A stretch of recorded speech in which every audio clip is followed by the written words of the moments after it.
एउटा बेइमानी, एउटा अयोग्य, एउटा देशको लुटेरा, एउटा भ्रष्टाचारीलाई चुनाव जिताएर आफ्नो खुट्टोमा आफै बन्चरो आने आओ, आफ्नो भविष्य बर्बाद पारेको।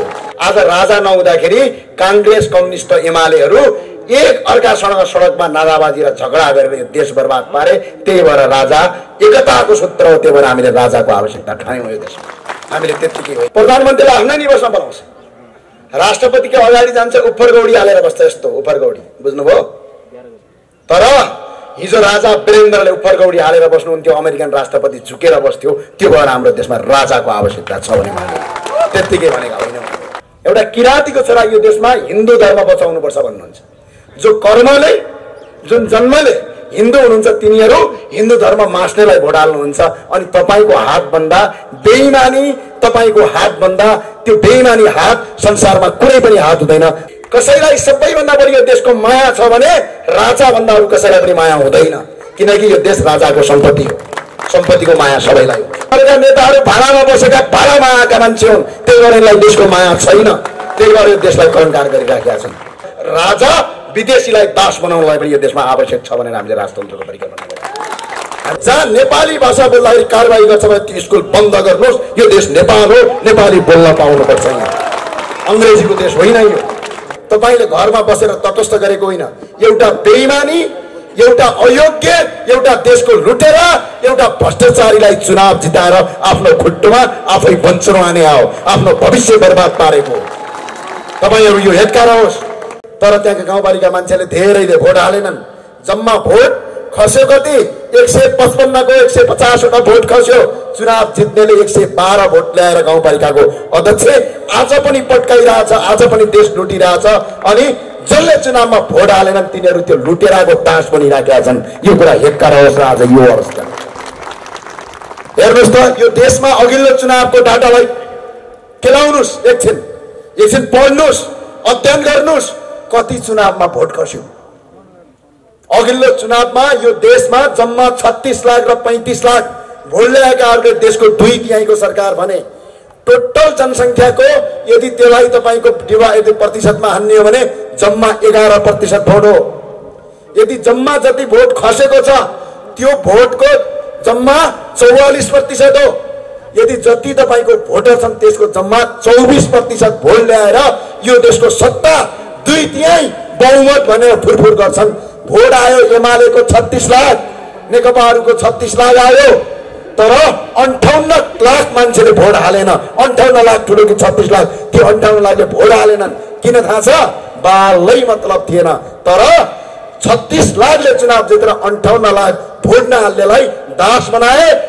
अहिले पनि तिनका मालिक भएका छन् र दास भयो 58 लाख जनता। त्यही भएर आउने चुनावमा स्वतन्त्र नागरिकले भोट हाल्नुहोस्। यो सामान्य कुरा होइन। तपाईलाई मजाक लाग्यो होला, भन्नुहुन्थ्यो त बेला बेला, ओहो युवा चाहियो, युवा चाहियो। आहा, लेखिहाल्छन् आजकल। आहा, कस्तो मलाई कहिलेकाहीँ हेर्दाखेरि पनि अचम्म लाग्छ। ती युवा साथीहरू, ती बुद्धिजीवी वर्ग भनौँदाहरू के गर्छन् थाहा छ? मेक्सिकोमा 35 वर्षको एउटा विद्यार्थी राष्ट्रपति भयो। फेसबुकमा स्टाटस लेख्छन्, हाम्रो देश बुढा नेताहरूले बिगारे हौ लौ, त्यो भएर हामी मेक्सिकोको राष्ट्रपति युवा चाहियो भन्छौँ। अनि हामी जस्ता 30 वर्षका युवा यो राष्ट्रिय प्रजातन्त्र पार्टीको प्रवक्ता छौँ, हामीलाई समर्थन गर्नुको सट्टा कुरा काटेर बस्छन्। अनि यस्ता युवा हुन्छन्। अनि यसरी हुन्छ। मेक्सिकोको 35 वर्षको मान्छे प्रधानमन्त्री राष्ट्रपति भयो भनेर ट्विट गर्छन् केही भनौँदा बुद्धिजीवीहरू, केही भनौँदा पत्रकारहरू भनौँदाहरू भन्छौँ, जो एनजिओ आइएनजिओको फन्ड मात्र यिनीहरू चल्छन्। यिनीहरूका मालिकहरू नेपाली होइनन्, मालिक पनि विदेशी छन् यिनीहरूका। हामीलाई थाहा छैन भने नेपालमा पत्रकारिता क्षेत्रमा, आम सञ्चारको क्षेत्रमा, डिफेन्सको क्षेत्रमा तपाईको विदेशी लगानी लगाउन पाइँदैन। विदेशी मान्छे मालिक बन्न पाइँदैन। आज यो देशका मूलधारका मुख्य पत्रिका विदेशीले चलाउँछ। तिनीहरू के गर्छन् थाहा छ? मेक्सिकोको 35 वर्षको मान्छे प्रधानमन्त्री भयो भने लेख्छन् सारा। तर जब यो देशको एउटा विद्यार्थी राजनीति गर्ने उमेरको राजेन्द्र लिङ्गदेल यो देशको पार्टीको अध्यक्ष, 30 वर्षको मान्छे म यो देशको प्रवक्ता छु, हाम्रा विरुद्धमा लेख्न पाएहरू केही गर्दैनन् र विरुद्धमा ट्विट गर्छन्। अनि 70 वर्षका केपी ओली र शेरबहादुर देवाललाई भोट हाल्छन्। अनि यो देश अनि यही हो अवस्था, यही हो भन्ने बेला विदेशका युवालाई अस्ति एकगरी खतरा भयो कि फ्रान्समा एकजना मान्छे राष्ट्रपति भए, सायद भर्खरकै छन्। धेरै उमेरका छैनन्। नेपालभरि हुटिङ चल्यो जब एकजना युवा एउटा पार्टीमा चुनाव लड्यो, त्यो युवाको जमानत जफत गराए यिनीहरूले। सिर्फ लेख्न जानेका छन्। आज यो देश यति अवस्थामा छ, तपाईले नेपाली भाषा बोल्यो भने विद्यालयमा तपाईलाई डाँट्छन्, विद्यालयमा तपाईलाई कारबाही गर्छन्। म यहीँबाट घोषणा गर्न चाहन्छु राष्ट्रिय प्रजातन्त्र पार्टीका युवा साथी र विद्यार्थी साथीहरूलाई, प्रत्येक स्कुल अब चेक गर्नुहोस्, जहाँ नेपाली भाषा बोल्दाखेरि कारबाही गर्छ भने त्यो स्कुल बन्द गर्नुहोस्। यो देश नेपाल हो, नेपाली बोल्न पाउनुपर्छ। यहाँ अङ्ग्रेजीको देश होइन यो। हामीले पटक पटक भोग्यौँ।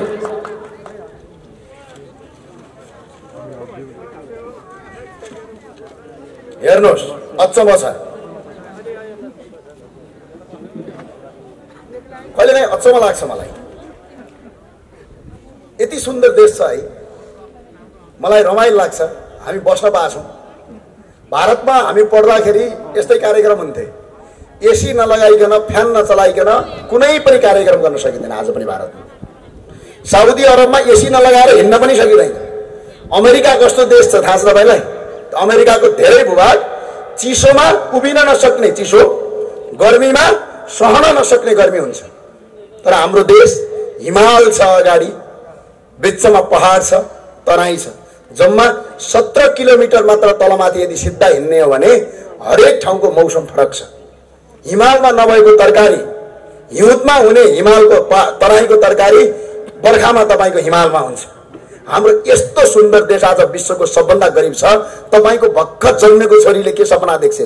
छोरी ठुलो भएपछि के गर्ने भनेपछि के भन्छ थाहा छ? बुवा अस्ट्रेलिया जाने भन्छ छोरीले। अहिले सिकाउनु भएको छ नि, गजबको इतिहास।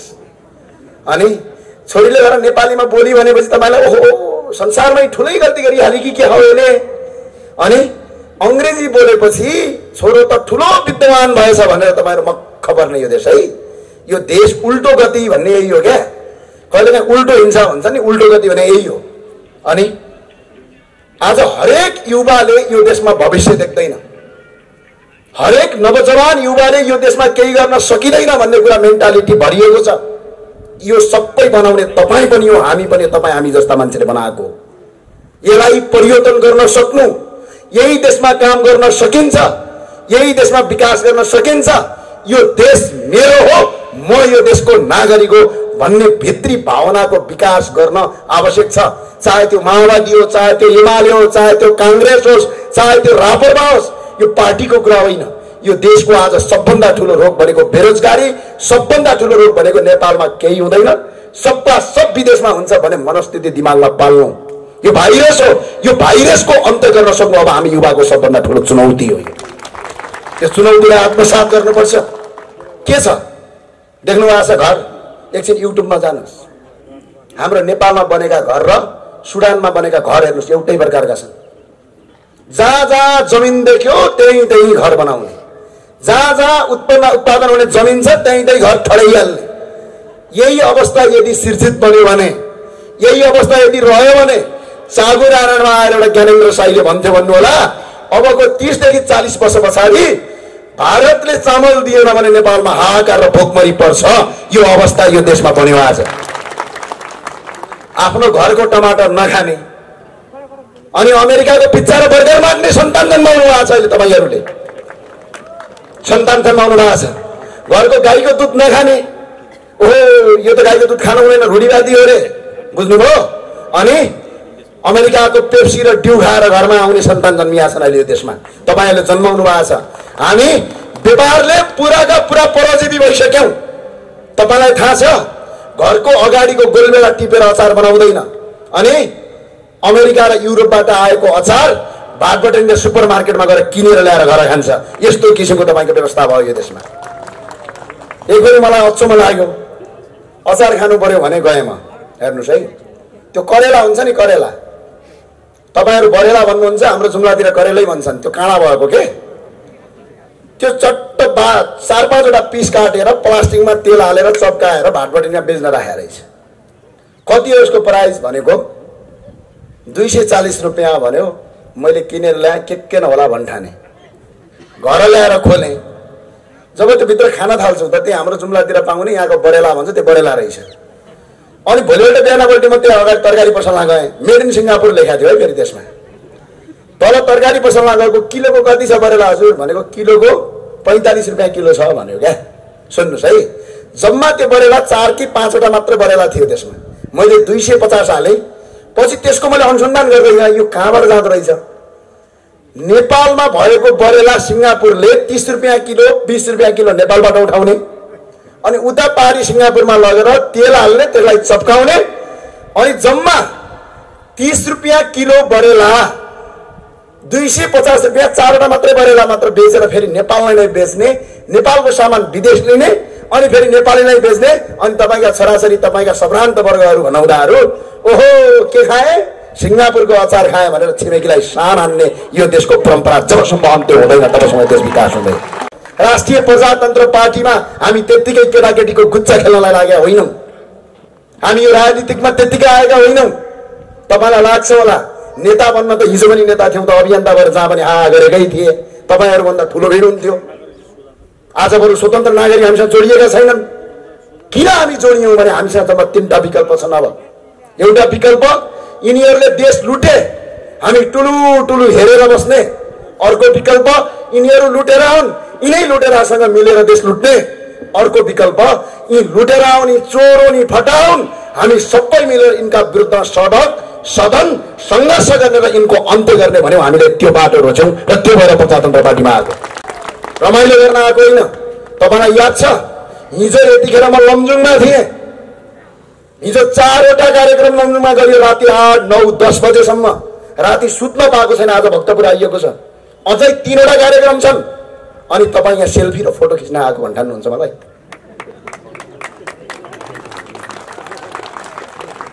तपाईँ सबैलाई मेरो अनुरोध छ, नेता भ्रष्टाचारी भयो भन्नुहुन्छ अनि कार्यकर्ता खुबै गतिल्ला हुनुहुन्छ नि। किन नेता भ्रष्टाचारी हुन्छ? पेट्रोल हाल्ने भन्छन् कार्यकर्ताले, कार्यकर्ताको गर्लफ्रेन्डलाई जागिर लगाइदिए भन्छ। त्यही भएर म कुनै पनि कार्यकर्ताले आफ्नो व्यक्तिगत जीवनको कामका लागि र गैर कानुनी कामका लागि मलाई सिफारिस नगरिदिन हुन म हार्दिक अपिल गर्दछु, यहाँबाट अनुरोध गर्दछु। किन हुन्छन्? तपाईँलाई थाहा छ प्रधानमन्त्री पूर्व प्रधानमन्त्री केपी शर्मा ओलीको छोरा पनि हुनुहुन्न, छोरी पनि हुनुहुन्न, व्यक्तिगत सम्पत्ति पनि छैन, तर यो देशको सबभन्दा ठुलो भ्रष्टाचारी केपी शर्मा ओली हुनुहुन्छ। किन होला? किनकि बा आई लभ यू भन्दै हिँड्छन् नि ती नक्कली छोराहरू। यिनीहरूको सम्पत्ति यिनीहरूको गर्लफ्रेन्डलाई पनि जागिर लगाइदिनुपर्छ केपी ओलीले। खाने पैसा पनि दिनुपर्छ, बाइकमा तेल हाल्ने पैसा पनि दिनुपर्छ। त्यतिले मात्र पुग्दैन यिनीहरूलाई। कोही छिमेकी भैँसी बेचेको नाता लाग्यो मान्छेलाई पनि जागिर खुवाइदिनु पर्यो, सरुवा गराइदिनु पर्यो, बरुवा गराइदिनु पर्यो। यदि सरुवा र बरुवा गरायो भने भोलिवटा कार्यकर्ता विरोधी बन्छ अनि माधवमा नेपालसँग जान्छ भनेर यस्तो तहलका बाज। त्यही भएर राष्ट्रिय प्रजातन्त्र पार्टीमा पनि अहिले कमल थापाले छोडेर जानु भएको छ। त्यो भएर मेरो अनुरोध छ, एकजना कार्यकर्तालाई 1 रुपैयाँ हामी नेता खर्च गर्दैनौँ, हामी 1 पैसा खर्च गर्दैनौँ। रात दिन तपाईँको कार्यक्रममा आइराखेका छौँ। खाना दिनुहोस्, 1 छाक खाना दिनुहोस्। हिँड्नका लागि एउटा बाइक छ भने बाइकका पछाडि बसाल्नुहोस्, गाडी छ भने गाडीका पछाडि बसाल्नुहोस्। हुँदैन सार्वजनिक यातायात छ भने त्यसको पछाडि बसाल्नुहोस्। हामीसँग रगत छ, केही गर्न सक्ने सोच छ, आशा छ, भरोसा छ। यसका लागि तपाईँ साथ दिनुहोस्। 20 वर्ष यो देशमा काम गरौँ, त्यसपछि देश विकास भएन भने भन्नु होला यो देश विश्वको सुन्दर देश बनाउन सक्छौँ हामी।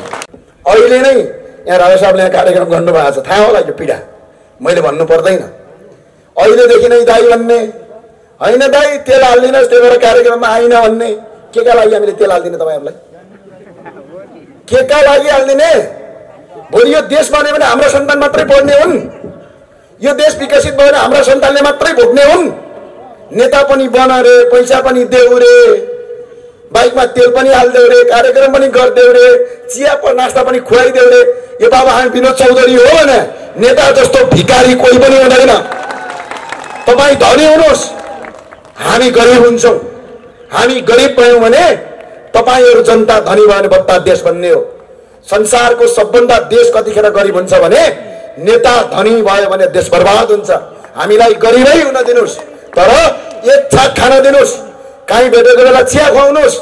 अनि यसो नगर्नु, कहिलेकाहीँ कार्यक्रममा जान्छु म, हो ज्ञानेन्द्र से आछ हा भन्छन् पहिला है, मन्दिरमा गएर टिका लगायो, अनि हामी त 10 रुपियाँ दिने हो पुजारीलाई, त्योभन्दा बढी त दिँदैनौँ, किन छैन हामीसँग।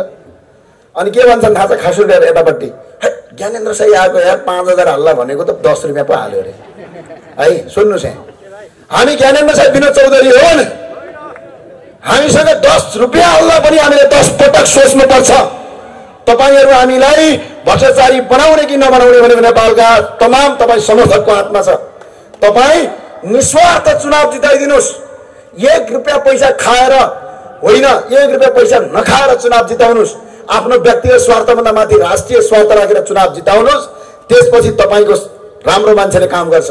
चुनावको बेला 10 करोड खर्च गरेर लाउने अनि भोलि चुनाव जितेपछि 20 करोड खान्छ नि। यहाँको नगरपालिका अहिले मेयरले खाए जस्तै यसरी नै खान्छ नि। उत्रिनुहोस्, मेरो अनुरोध छ, मेरो आग्रह छ, सबैलाई मेरो अनुरोध छ। अहिले स्थानीय तहको चुनाव हुँदैछ।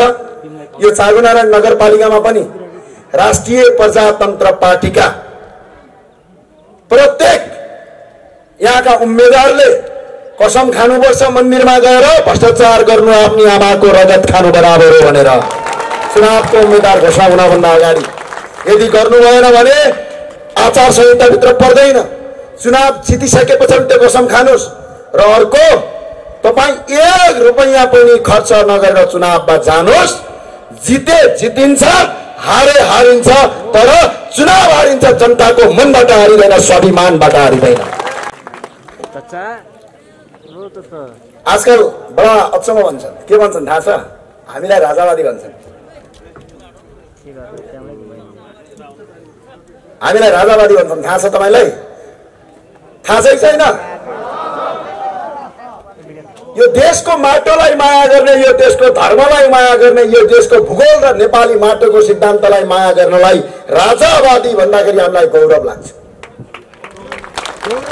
अब सुन्नुहोस्, यो देशको माटो, यो देशको भूमि, अहिंसा मन पराउने हामी राजावादी हौं भने यो देश लुट्ने, हिंसा गर्ने, बम पट्काउने, विदेशीको तपाईको कट्टुसम्म धुनेलाई हामी के भनौं? चोर फटा दलाल भन्छौं हामी राजावादी हो भने तिमी चोर फटा दलालवादी हो। गौरव गर्ने बेला आएको छ। रगत हाम्रो बगेको छ, माटो पुरै भिजेको छ। रगत हाम्रो बगेको छ, माटो पुरै भिजेको छ।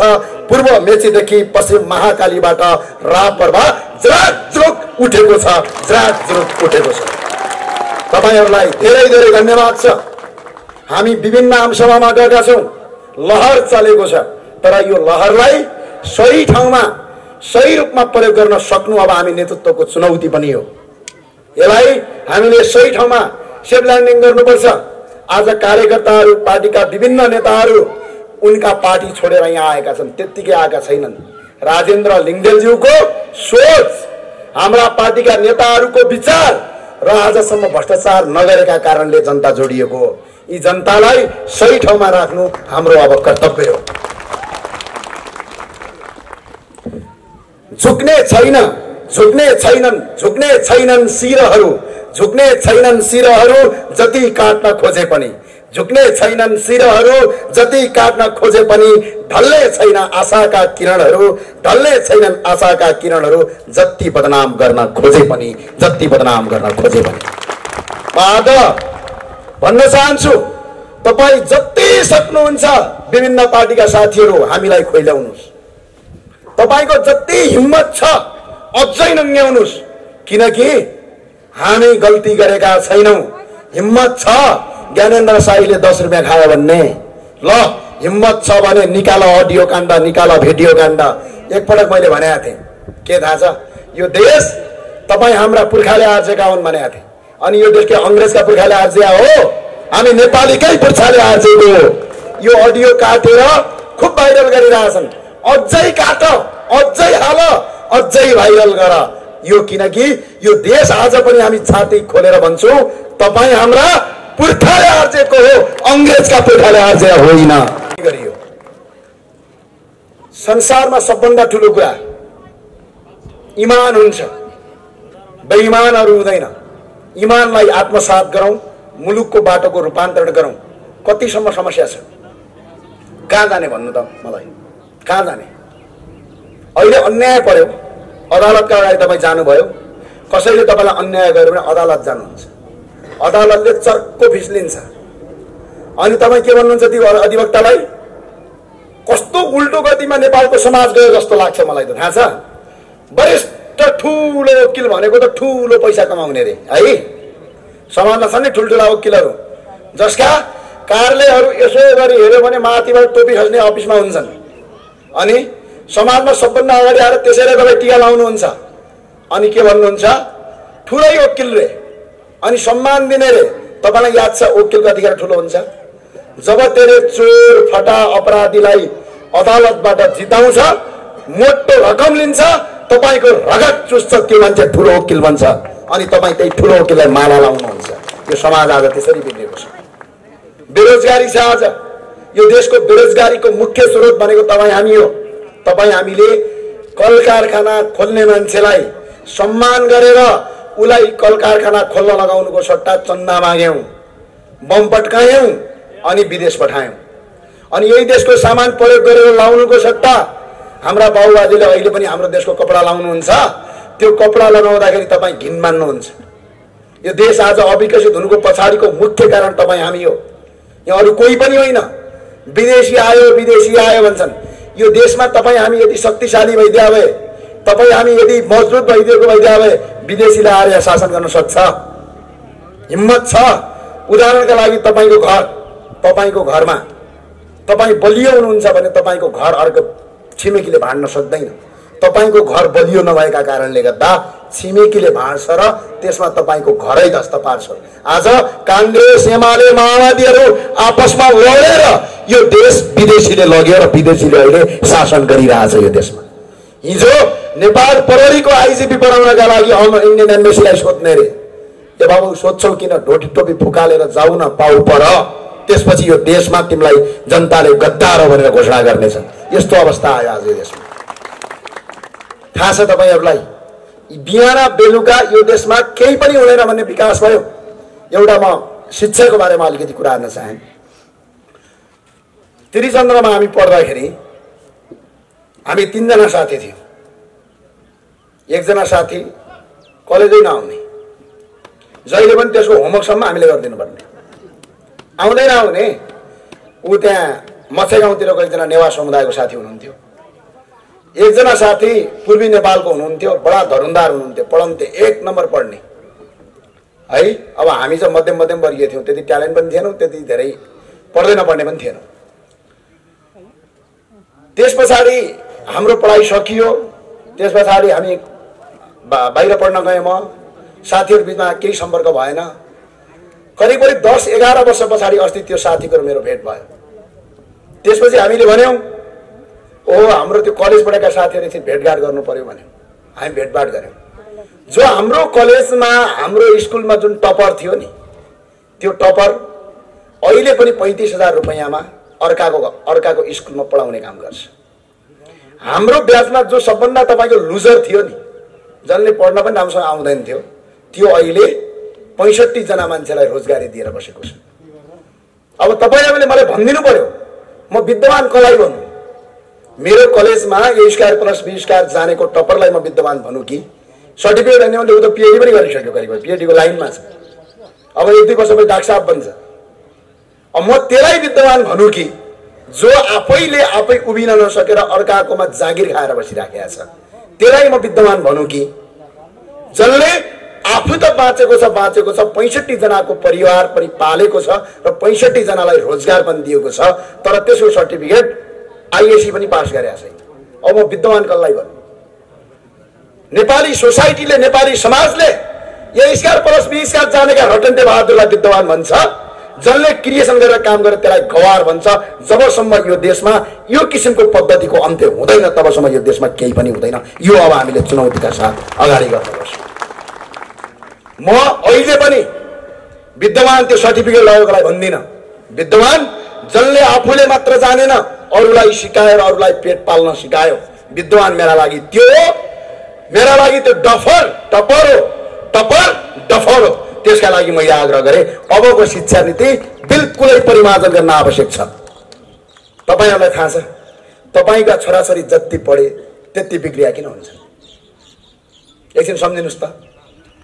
यो देशमा बेरोजगारको छ 8 क्लास पढेको मान्छे कोही बेरोजगार छ 5 क्लास पढेको छ काम गर्छ के कि त श्रमको काम गर्छ कि त मेकानिकलको काम गर्छ कि त खन्ने काम गर्छ यो देशमा सबभन्दा बढी बेरोजगार सबभन्दा बढी डिग्री पढेको मान्छे छ किन बेरोजगार होला किनकि हामीले त्यो शिक्षामा आजसम्म जो नेपालको शिक्षा छ त्यो शिक्षाले गरी खान सिकाएन सिर्फ बेरोजगार उत्पादन गर्ने अंग्रेजको एउटा कल्पना थियो कसरी इन्डिया र साउथ एसियनहरूलाई बेरोजगार बनाउने डफर बनाउने त्यो शिक्षा नीति लागू गरेर आज हरेक जनता आज बेरोजगार छ आफ्नो देशप्रति माया गर्नुको सट्टा विदेशप्रति माया गर्छ अंग्रेजप्रति माया गर्ने बनाएका छन् त्यही भएर अबको हाम्रो विकल्प यो शिक्षा नीतिलाई व्यापक परिमार्जन गर्न आवश्यक छ होइन भने यो देश बच्दैन यो मुलुक बच्दैन तपाईहरुले चुनाव किन हारेको थाहा छ सम्झिनुस् त एकछिन जो कर्मले हिन्दू हो है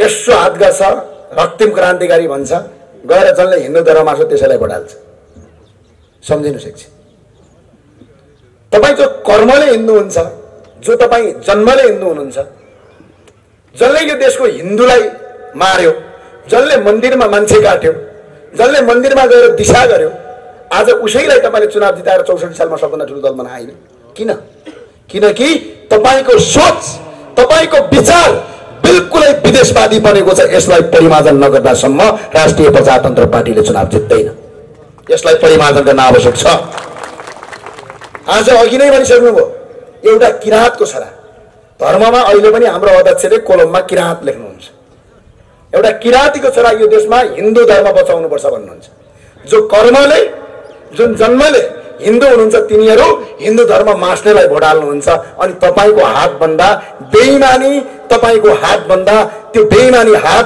संसारमा कुनै पनि हात हुँदैन जसले आफ्नो घर आफै भत्काउनका लागि मतदान गर्छ त्यो भएर तपाई अब नयाँ किसिममा अगाडि बढ्नुस् हामीले धर्मलाई यो देशको धर्मलाई सिर्फ हामीले धर्म मात्र होइन हामीले सपना देखेका छौं यो देशमा आज पनि विश्वको सबभन्दा दुईवटा ठूला धर्म एउटा हिन्दू एउटा बुद्ध अर्को किराँत यी दुईवटा धर्मको पवित्र स्थल यो देशमा छ आज पनि मठ मन्दिरको देश हो यो देवी देवताको देश हो यो देशमा हामीले यो धर्मलाई यदि अर्थतन्त्रमा हामीले परिमार्जन गर्यौं भने जसरी मक्का मदिना जाँदाखेरि हज कमिटीहरुका मुसलमानहरु गएर झण्डै साउदी अरबको 24% जीडीपी तपाईको मक्का मदिनाको हजबाट आउँछ हामी विश्वका 121 करोड हिन्दू धर्मावलम्बीहरुलाई यो देशमा यदि ल्याउन सक्यौं यो मुलुकमा यदि ल्याउन सक्यौं र तिनीहरुको 10% मात्र मान्छे नेपाल ल्याएर नेपालमा दर्शन गर्न सक्यौं भने यो देशमा बेरोजगारीको अन्त्य हुन्छ यो देशका होटलहरुको हाई हुन्छ यो देशको जीडीपी बढ्छ यो देश काया पलट गर्छ भनेर हामीले हिन्दू राज्यमा आएको त्यतिकैमा आएको होइन अर्को कुरा गरे राजा मागिरहेछन् यिनीहरु भने हामीले राजा रहरले मागेको होइन अर्थात राजा आउलान् र हजुर हामीलाई मन्त्री बनाइदिलान् भनेर मागे होइन राजाले मन्त्री बनाउने हो र मन्त्री त जनताले बनाउने हो हामीले राजा माग्नका तीनवटा कारण छन् पहिलो कारण अहिले युट्युबमा जाने तपाईले भिडियो हेर्ने राजा महेन्द्रको बेलायत भ्रमण हेर्ने राजा वीरेन्द्रको अमेरिका भ्रमण हेर्ने राजा ज्ञानेन्द्र शाहको भारत भ्रमण हेर्ने अनि त्यहाँ चुप्प लाग्ने त्यहीमा फेरि गएर खोज्ने राष्ट्रपति डाक्टर रामवरण यादवको अमेरिका भ्रमण हेर्ने महारानी राष्ट्रपति विद्यादेवी भण्डारीको भारत भ्रमण हेर्ने अनि त्यसपछि हेर्ने तपाई यदि नेपाली हो भने तपाईको शिर झुक्छ तपाई लासले भुतुक्क हुनुहुन्छ राजा विदेशीलाई दास बनाउनलाई पनि यो देशमा आवश्यक छ भनेर हामीले राजतन्त्रको परिकल्पना गरेका हामीले त्यतिकै गरेका होइन तर बिना तपाईलाई थाहा छ मौरीको घार देख्नु भएको छ घारभित्र एउटा रानी मौरी हुन्छ ती मौरीहरू त्यो रानी मौरी नहुँदाखेरि पनि उड्न सक्छन् उडेर केशर ल्याउन सक्छन् तर त्यो रानी मौरी नभयो भने तिनीहरूले कहिले पनि महको चाका बनाउन सक्दैनन् किन यिनीहरू एक अर्कासँग लडेर मर्छन् आज राजा नहुँदाखेरि कांग्रेस कम्युनिस्ट एमालेहरू एक अर्कासँग सडकमा नाराबाजी र झगडा गरेर देश बर्बाद पारे त्यही भएर राजा एकताको सूत्र हो त्यही भएर हामीले राजाको आवश्यकता ठान्यौं यो देशमा हामीले त्यतिकै होइन अर्को कुरा याद गर्नु भएको छ कहिलेकाहीँ यसो टिभी हेर्नुस् विदेशको एउटा राजदूत आउँछ सिधै ढोका ढकढक गर्छ, सभामुखले आफ्नै निवासमा बोलाउँछ। विदेशको एउटा राजदूत आउँछ, प्रधानमन्त्रीले आफ्नै निवासमा बोलाउँछ। राष्ट्रपतिको अगाडि जान्छ, उफरगौडी हालेर बस्छ, यस्तो उफरगौडी, बुझ्नुभयो? तर हिजो राजा वीरेन्द्रले उफरगौडी हालेर बस्नुहुन्थ्यो, अमेरिकन राष्ट्रपति झुकेर बस्थ्यो। त्यो भएर हाम्रो देशमा राजाको आवश्यकता छ भने मान्यो, त्यत्तिकै भनेका होइन। यो देशको शान हो, यो देशको मान हो, यो देशको इज्जत हो, यो देशको प्रतिष्ठा हो राजतन्त्र। राजतन्त्र कोही कसैको विदेशीको दास हुँदैन। यो देशमा यदि कसैलाई सबैभन्दा बढी यो देशको माया छ भने राजाभन्दा अरू कसैलाई पनि माया हुँदैन, किनकि यो देश राजाको सम्पत्ति हो। सम्पत्तिको माया सबैलाई हुन्छ। तपाईँले उदाहरणलाई सुन्नुहोस् त, एउटा घरमा तपाईँ भाडामा बस्नुहुन्छ, घरको माया त्यो भाडामा बसेको मान्छेलाई हुन्छ कि घर मुलीलाई हुन्छ? भन्नुहोस् त, कसलाई हुन्छ? यो देश राजाको घर, राजा यो देशको घर मूल्य हो। यिनीहरूले दलका नेताहरू भाडामा बसेका भाडामा आएका मान्छे हुन्, त्यही भएर यसलाई देशको माया छैन, त्यही भएर यो देशलाई कलङ्कार गरिराखेका छन्। धेरै लामो बोले साथीहरू हो।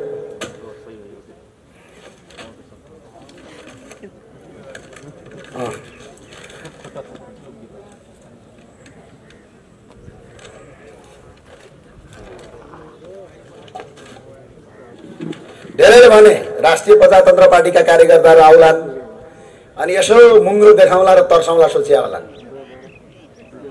होइन? त्यही सोच्या होला नि। यसो ढुङ्गा पनि हानौँला, चितवनको जस्तै मतपत्र खाउँला सोच्या होला। यहाँ विक्रम पाण्डे हुनुहुन्छ, अब मतपत्र खायो भने त के गर्नुहुन्छ थाहा छ होला, थाहा छ होला। त्यो काङ्ग्रेस एमालेसँग मतपत्र खाए जस्तो भन्ठानेका छन्। यो राष्ट्रवादी हौ, त्यही भएर म अनुरोध गर्न चाहन्छु, हाम्रा हातहरू थमाएका हौ, भाँचिएका छैनन्। हाम्रा हातहरू थमाएका हौ, भाँचिएका होइनन्। बाघ निधाएको हो, मरेको होइन। बाघ निधाएको हो, मरेको होइन। बाघ राजा हो, आज पनि निधाएको मात्रै हो, मर्या होइन। मतपत्र खाउँला, सुन्ने मुगन्डे लगाउँला नसोचे हुन्छ। त्यो कल्पनाभन्दा धेरै माथिको कुरा हो। त्यही भएर हामी शक्तिशाली बनेर जान आवश्यक छ। अब म चाँगुनारायण नगरपालिकाको डाटा सुन्न को तयार हो? हात उठाउनुहोस्, तयार हो? तपाईँ सोधिदिनु होला, चाँगुनारायण नगरपालिकामा बेरोजगार मात्रै यो 3 वर्षमा 14 करोड 45,74,000 रुपियाँ छ। कति छ रे? 14 करोड 45,74,000 बेरोजगार छ। पैसा कति आयो होला सोच्नुहुन्छ? 3 अर्ब 34 करोड 71,76,000 रुपियाँ पैसा आएको छ।